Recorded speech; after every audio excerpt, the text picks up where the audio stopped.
A very warm welcome to all of you to Self Selection Board, a one step towards uniform। मेरा नाम है शुभम वाशने और आज हम बात करने जा रहे हैं करंट इलेक्ट्रिसिटी एंड इस इफेक्ट के चैप्टर के बारे में। ये पूरा चैप्टर आपको 2 या 3 वीडियो में कवर होगा। ये टॉपिक आपकी मदद करेगा Indian army, navy and air force की यूनिफॉर्म को पाने में। ये पूरा टॉपिक एनसीईआरटी से बनाया गया है। इस टॉपिक के साथ जो आप हम सीडीएस के लिए बना रहे हैं, ये एनडीए, एफकेट, आईनेट और टेरिटोरियल आर्मी में भी आपकी मदद करेगा। अब जरा चलते हैं अपने टॉपिक की तरफ। हमने आज तक करंट को इस तरह से समझा है कि हम स्विच ऑन कर देते हैं, सीएफएल, ट्यूबलाइट और फैन जैसी अप्लायंसेस ऑन हो जाते हैं। पर ये करंट होता क्या है, सवाल ये है। देखिए, इस करंट को अगर हमें समझना है तो हमें एक छोटी सी कहानी को समझना होगा। वो है एक अमीर आदमी की और एक पुअर आदमी की। अमीर आदमी के पास बहुत पैसे होते हैं। वो क्या करता है, एक गरीब आदमी को अपने पैसे दे देता है इस सोच में कि उसका कुछ भला हो जाएगा। अब जब ये इसको पैसे देता है तो ये दुआ देता है कि भाई तू लंबी उम्र जी या कुछ। ऐसे ही हमारे पास एक अमीर आदमी होता है हमारे केमिस्ट्री की वर्ल्ड में, वो होता है मेटल्स। मेटल्स क्या होते हैं, जैसे आयरन हो गए, गोल्ड हो गया, सिल्वर हो गया, ये सब होते हैं मेटल, धातु। अभी जो धातु होते हैं इनके पास एक एक्स्ट्रा चीज है जो बाकी चीजों के पास नहीं है, वो है इलेक्ट्रॉन्स। वो अपने फ्री इलेक्ट्रॉन्स दे देते हैं कि जाओ इसे ले जाओ। इसके बदले इसे क्या मिलता है, इलेक्ट्रिक करंट मिलता है रिटर्न में। जैसे यहाँ पर दुआ मिल रही है, वैसे यहाँ पर मिलता है इलेक्ट्रिक करंट। अब ये जो सारे इलेक्ट्रॉन होते हैं वो सारे के सारे एक ही डायरेक्शन में फ्लो करते हैं। जरा मैं आपको दिखाता हूं दूसरी फिगर में। ये देखिए, ये इलेक्ट्रॉन्स हैं और ये सारी की सारी एक ही डायरेक्शन में फ्लो कर रहे हैं। तो जब ये ऐसे फ्लो कर रहे हैं तो जो इसका इलेक्ट्रिक करंट होगा वो इस डायरेक्शन मतलब अपोजिट डायरेक्शन में आएगा। यहां तक की बात आपको क्लियर हो गई होगी। अब जरा इसमें थोड़ी एक बात और समझे। हम ये कहते हैं कि जो इलेक्ट्रॉन फ्लो होते हैं वो लोअर पोटेंशियल से हायर पोटेंशियल की तरफ होते हैं। ये टेक्निकल टर्म है। अब इसमें हम बात करें लोअर पोटेंशियल से हायर पोटेंशियल का मतलब क्या है, मतलब कम डेंसिटी से ज्यादा डेंसिटी की तरफ। डेंसिटी मतलब ज्यादा आबादी। अब यहां पर इलेक्ट्रॉन्स की आबादी कम थी, यहां पर ज्यादा थी, तो यहां से मतलब यहां से यहां फ्लो हो रहे हैं। इसको आम भाषा में अगर बोलें तो हम ये कह सकते हैं कि वो नेगेटिव से पॉजिटिव की तरफ फ्लो हो रहे हैं। पर जो करंट डेवलप होगा वो कैसे हो रहा है, पॉजिटिव से नेगेटिव की तरफ। यहां पर ध्यान रखना, ये आपसे सीडीएस के एग्जाम में पूछा जाता है ये सवाल कि इलेक्ट्रॉन्स का फ्लो और करंट का फ्लो कैसा होता है, वो अपोजिट होता है। जो इलेक्ट्रॉन्स फ्लो करते हैं वो कहां से कहां फ्लो करते हैं, लोअर पोटेंशियल से हायर पोटेंशियल। आम भाषा में जानने के लिए लोअर पोटेंशियल होता है नेगेटिव, हायर पोटेंशियल होता है पॉजिटिव। अब चलते हैं अपनी टॉपिक की तरफ, आगे की तरफ। देखिए, अब इस टॉपिक में एक है इलेक्ट्रिक करंट। हमने इस करंट को समझा, ये जनरेट कैसे होता है। इस करंट की यूनिट है एम्पियर और ये एक स्केलर क्वांटिटी है। अब ये स्केलर क्वांटिटी के साथ इसका इन्वेंशन किया था एंड्री मारे एम्पियर ने। अब हमें एक बात और समझनी पड़ेगी। अभी तक तो हमने बात की मेटल्स के, सॉलिड मेटल के अंदर करंट कैसे फ्लो होता है। बट कई बार क्या होती है, लिक्विड स्टेट होती है। आपने 3 इडियट का एक सीन देखा होगा जिसमें ऊपर से इंसान वायर डाल देता है और उसमें इंसान जो सुसु कर रहा होता है वो उसको झटका लग जाता है। अब वो झटका कैसे लग रहा है, क्या हो रहा है, उसके पीछे हम कहानी समझते हैं। देखिए, NaCl है। NaCl होता है नमक। नमक जब हम पानी में डाल देते हैं तो उसकी इलेक्ट्रिसिटी कंडक्ट करने की पावर ज्यादा बढ़ जाती है और वहां से आराम से करंट फ्लो हो जाता है। जबकि जो न्यूट्रल वाटर होता है उसमें कोई करंट फ्लो नहीं होता, वो बैड कंडक्टर होता है। अच्छा, वो बैड कंडक्टर होता है, बट NaCl में काम कैसे करता है हमें ये बात समझनी होगी।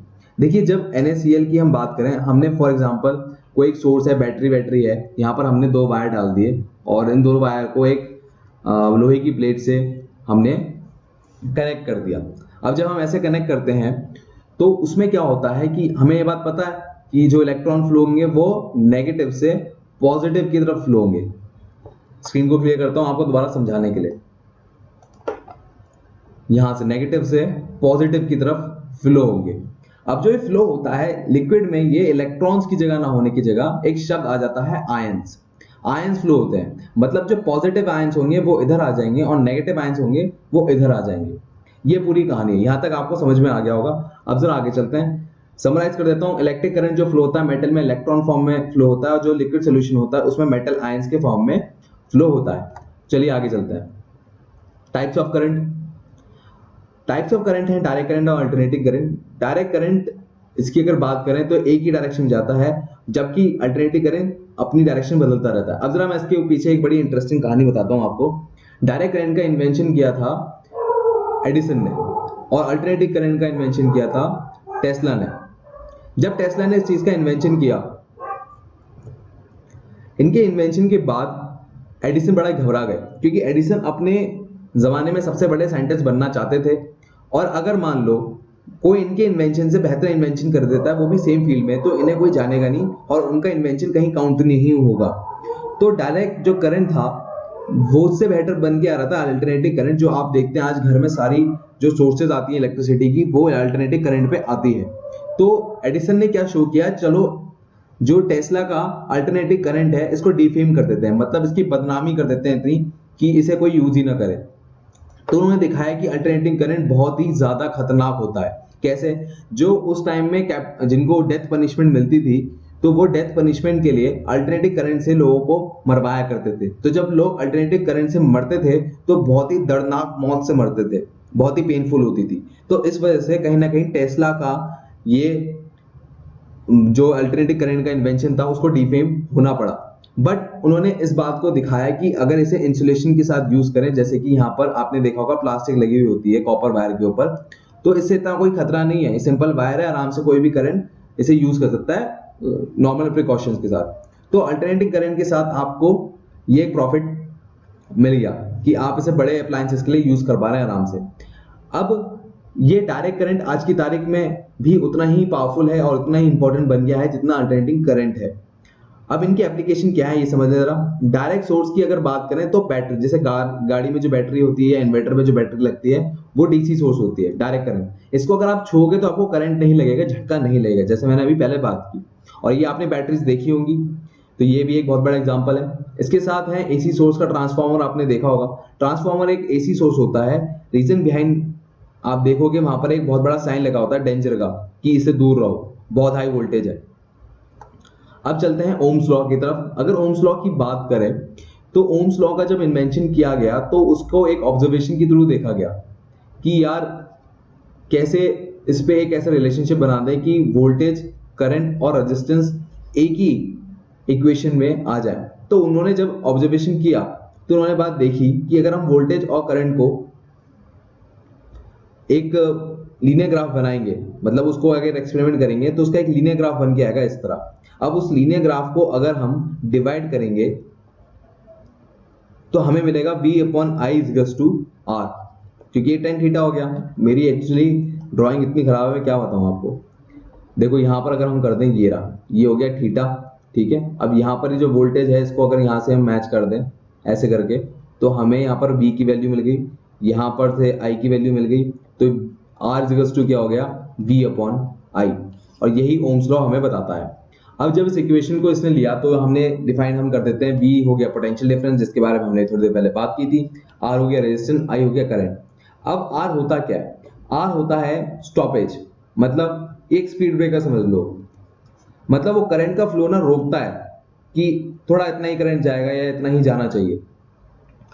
और जब ये ब्रेकेज का काम करता है तो ये करंट की आप जो एम्पलीट्यूड है, या मैं एम्पलीट्यूड गलत शब्द कह रहा हूं, कि इसका अमाउंट है वो कितना जाना चाहिए, वो कंट्रोल करने का काम रेजिस्टेंस कर देता है। अब इसका जरा आगे देखें इसके बारे में। जो रेजिस्टेंस डिपेंड होता है वो कुछ चीजों पे डिपेंड होता है, जैसे कि लेंथ ऑफ अ कंडक्टर, जैसे हम वायर करें तो वो वायर कितना लंबा है उस पर डिपेंड करता है। एरिया क्रॉस सेक्शन की, भाई वो वायर कितना मोटा है, उसका कॉपर जो अंदर वायर है वो कितना मोटा है। नेचर ऑफ मटेरियल क्या है, भाई वो कॉपर का है, सिल्वर का है, गोल्ड का है, किस चीज का, ठीक है। जैसे सिल्वर है वो सबसे ज्यादा हाई कंडक्टर होता है, उससे करंट सबसे आसानी से जाता है। और लास्ट है टेम्परेचर। तो ऊपर की अगर हम तीन चीजों की बात करें तो इन चीजों को डिफाइन करने के लिए एक फॉर्मूला बनाया गया जिसका नाम है ये R/ρL/A। जो रो होता है वो होती है रेजिस्टिविटी, इसके बारे में हम आगे बात करेंगे। फिलहाल हम इसके बारे में बात करते हैं कि अगर रेजिस्टेंस को हमें कैलकुलेट करना है या समझना है कि रेजिस्टेंस कहाँ बढ़ा है या कहाँ घटा है, तो हमें इस चीज पे ध्यान देना होगा। जरा इस चीज को 2 मिनट के लिए भूल जाएं, जो कि रो है। तो यहाँ पर आपको L/A दिख रहा होगा। अब जरा समझते हैं इसमें आगे। देखिए अगर मान लीजिए कोई कॉपर वायर है और उसमें आपको अपनी रेजिस्टेंस बढ़ानी है तो आप क्या करेंगे, मतलब ये जो L है इसकी वैल्यू किसी तरह से बढ़ जाए तो, और इसकी वैल्यू घट जाए, तो जब ये दोनों चीजें ऐसे होंगी तो रेजिस्टेंस बहुत बढ़ जाएगा। पर अगर आपको रेजिस्टेंस कम करना है तो आप इसका जस्ट अपोजिट कर देंगे, मतलब आप L की वैल्यू घटाएंगे और A की वैल्यू बढ़ाएंगे। एग्जाम्पल जरा तौर पे आपको बताता हूँ। फॉर एग्जाम्पल यहाँ पर 1/3 है, मतलब एल की वैल्यू 1 है, एरिया की वैल्यू 3 है, तो इसको डिवाइड करेंगे तो इसकी वैल्यू बहुत कम आएगी, मतलब 0 पॉइंट कुछ कुछ आएगी। बट जब अगर मैं ऐसे कर दूं 4/3, तो अगर इसकी जो वैल्यू आएगी वो 1 पॉइंट कुछ कुछ आएगी। तो रेजिस्टेंस कौन सा बड़ा हुआ, 1 वाला या 0 पॉइंट कुछ कुछ? तो 1 वाला आपको बड़ा समझ में आ गया होगा। ये होता है आपका रेजिस्टेंस को कैलकुलेट करने का तरीका। इस पे आपको सीडीएस एग्जामिनेशन में या किसी भी एग्जामिनेशन में आपसे सवाल पूछा जाएगा कि अगर मैंने लेंथ हाफ कर दी तो अब रेजिस्टेंस कितना बढ़ गया या कितने टाइम्स घट गया। तो अगर मैं L/2 करूं तो रेजिस्टेंस भी 1/2 घट गया। पर अगर मान लो मैं रेडियस 1/2 कर दूं तो क्या होगा? अब रेडियस अगर 1/2 कर रहे हो तो यहाँ पर इसका जो सर्कमफ्रेंस होता है उसका फॉर्मूला होता है πr²। जिनको मैथ्स नहीं आती वो इतना बस समझ लें, यहाँ पर रेडियस को स्क्वायर लगा हुआ है। स्क्वायर मतलब इसकी मल्टीप्लिकेशन इसी से 2 बार हो जाएगी, तो ये हो गया 1/4 हो गया। तो जो यहाँ पर रेजिस्टेंस बढ़ेगी वो 4 टाइम्स बढ़ जाएगी पहले के कंपैरिजन में। अब जरा आगे चलते हैं। अब देखिए हम इन 3 चीजों के बारे में बात कर चुके हैं, length of conductor, area of cross section और नेचर ऑफ मटेरियल। अब हम बात करते हैं टेम्परेचर के बारे में। अब ये टेम्परेचर क्या बात करता है, ये थोड़ा अलग है। जैसे कंडक्टर के लिए अलग है, सेमीकंडक्टर के लिए अलग है, इलेक्ट्रोलाइट के लिए अलग है और एलॉय के लिए अलग है। अब जरा कंडक्टर की बात करें, जैसे कि कॉपर, सिल्वर। तो जो सिल्वर और कॉपर होते हैं इनके साथ क्या होता है, मान लो इनको थोड़ा हीट करो तो इनकी जो रेजिस्टेंस होती है वो बढ़ जाती है। ठीक है, मतलब स्पीड ब्रेकर करंट के लिए बढ़ रहे हैं, मतलब बड़े बड़े स्पीड ब्रेकर बन रहे हैं। अगर मान लो सेमीकंडक्टर की बात करें, वहां पर अगर उनको हीट करा जाता है तो उनका जो रेजिस्टेंस होता है वो डिक्रीज हो जाता है, मतलब छोटे छोटे स्पीड ब्रेकर हो जाते हैं करंट के लिए और करंट आराम से पास हो सकता है। तीसरा है इलेक्ट्रोलाइट। इलेक्ट्रोलाइट में भी ऐसा ही होता है कि उसमें अगर टेम्परेचर बढ़ा दो तो जो रेजिस्टेंस होती है वो इंक्रीज हो जाती है। और एलॉय में क्या होता है कि अगर आप टेम्परेचर बढ़ा दो तो उनकी भी रेजिस्टेंस इंक्रीज हो जाती है। अब बात आती है इलेक्ट्रोलाइट्स क्या होते हैं। देखो इलेक्ट्रोलाइट्स अगर हम बात करें तो वैसे तो ये जो जहां पर मैंने यहाँ पर आपको प्लेट्स दिखाई थी, यहाँ पर इलेक्ट्रोलाइट्स नाम की एक रॉड होती है। ठीक है, इन रॉड्स में ये फिनोमेना होता है कि अगर हम टेम्परेचर बढ़ा रहे हैं तो वहां पर रेजिस्टेंस भी बढ़ रही है। और दूसरे होते हैं एलॉय। देखो आपने देखा होगा ब्रॉन्ज, अगर आपने कभी ब्रॉन्ज मेडल जीता हो तो वो एक एलॉय होता है। एलॉय मतलब होता है दो मेटल को एक साथ हम मिक्स कर दें और एक नया मेटल बनाएं अपनी रिक्वायरमेंट के अकॉर्डिंग। तो ये होता है वीडियो का एंड। अब हम बात करते हैं, आप मुझसे कनेक्ट हो सकते हैं टेलीग्राम पे, इंस्टाग्राम पे, फेसबुक पे, यूट्यूब पे तो आप हैं ही, और अनअकैडमी पे। रिसेंटली मैंने अनअकैडमी ज्वाइन की, वहां पर अगर आपको मुझे सर्च करना है तो आप अनअकैडमी डालें / आप यूजर वाशने डाल दें तो मैं आपको मिल जाऊंगा। वहां पर आपको डिफेंस की ऐसी अपडेट्स और मिलेंगी। एंड डोंट फॉरगेट वहां पर मुझे फॉलो करने के लिए। एंड मेक श्योर जब आप वीडियो देखें तो मुझे 5 स्टार रेटिंग दें, और अगर अच्छी ना लगे तो 1 स्टार देने, प्लस वहां पर कमेंट्स में जरूर बताएं कि आपको अच्छा क्यों नहीं लगा। ये जो लेक्चर मैंने बनाया है ये बनाया है कहीं ना कहीं इस किताब की मदद से, जनरल साइंस एनसाइक्लोपीडिया। जिस किताब की एक बहुत अच्छी खास बात है, इसने पूरी एनसीईआरटी को एक ही बुक में कवर कर दिया है कि आपको 7th 8th 9th 10th तक की एनसीईआरटी यूज करने की जरूरत नहीं है। और खास बात है बहुत ही सिंपल लैंग्वेज में इसने समझाया है। तो एनसीईआरटी के साथ साथ इसने सभी कॉम्पिटिटिव एग्जाम के क्वेश्चंस को भी जनरलाइज करके एक जगह लेकर आया है, जिस वजह से आपको पास्ट ईयर कहीं भी रेफर करने की जरूरत नहीं है। प्लस एवरीडे साइंस जो कंसेप्ट होते हैं प्रैक्टिकल एप्लीकेशन के, वो भी इसने इसमें डील किए हैं। प्लस आपको यहाँ पर एमसीक्यू मिल जाएंगे। तो मैं कहूंगा एक बार जरा इसे अमेजोन पे जाके देखो, काफी अच्छी बुक है, रेटिंग भी काफी अच्छी है। इसका लिंक आपको डिस्क्रिप्शन बॉक्स या पिन बॉक्स में मिल जाएगा। देखिए आपको बहुत पसंद आई थी रिकमेंडेड कैंडिडेट का इंटरव्यू, ये है प्रज्ञांशु का इंटरव्यू। इसके साथ आपको पसंद आया था राधिका का इंटरव्यू, मयंक भट्ट का इंटरव्यू। तो अगर आप ऐसी इंटरव्यू और देखना चाहते हैं तो अपने दोस्त जो आपके रिकमेंड हो गए उनके बारे में बताइए, और श्योरली हम उनके साथ इंटरव्यू कंडक्ट करेंगे और आपको उनके एक्सपीरियंस से बहुत ज्यादा बेनिफिट होगा। और आप तो जानते हैं कमेंट, लाइक और शेयर करो, ये तो आपको बताने की जरूरत नहीं है। और वीडियो बहुत ज्यादा अच्छी लग गई हो तो खान पे बुलाना मत भूलना। मेरे लिए कोई मैसेज हो तो @वाशने करके कमेंट बॉक्स में डालिए और मैं उसका रिप्लाई जरूर करूंगा। जय हिंद, मिलते हैं अपनी अगली वीडियो में। Take care.